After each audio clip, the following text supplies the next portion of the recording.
Hello and welcome to another forecast video. We're going to talk about more of the long-range weather pattern in our next video, but if you do like these weekly forecast updates, make sure to like and subscribe. Definitely appreciate it. It'll be kind of Clipper City with some minimally evasive cold air blasting on in. We'll be quiet across the middle of the country as the next system moves out of New England there.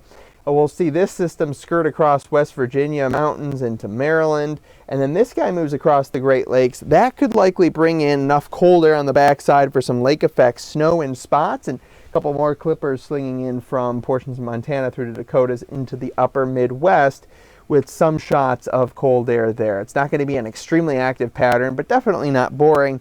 Snowfall out across portions of the northeast, not too great. Some spots downwind with the lakes, and then up into the mountains we'll pick up a few to several inches. Otherwise, we're talking a coating to maybe a couple inches or so going through the middle portions of the week. What about the cold air? We're going to see too much seep in. This is cool. Here's the cold. It'll try to come down briefly. This will be for around Wednesday, and then it quickly gets on out across New England, and there's warm air that'll be filtering in. That's with a big system that will bring in warm air.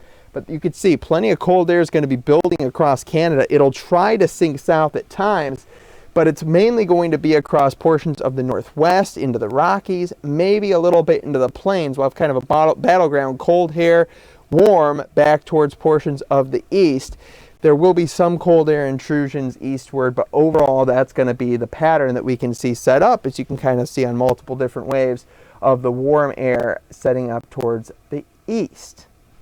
Futurecast going in towards the end of this week into the weekend, early next week. This system builds. That's with the warm air. That's going to be a lot of rain most likely on the eastern side of that, with maybe a narrow stripe of cold air enough for snow on the western side. We'll see, but notice some of those yellow into the orange colors. That's going to be a nice amount of impressive rain. Could have a flooding threat with that system.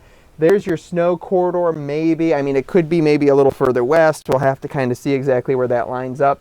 That system moves out. We have some more action coming in across portions of the northern plains. And really notice back towards the Cascades, the Rockies. That will be where we have cold air. We have a lot of moisture. Lots of moderate to heavy snow in the high elevations there could add up to a few feet in spots as we go through portions of the next 2 weeks or so. Really, that's going to be some really heavy snowfall.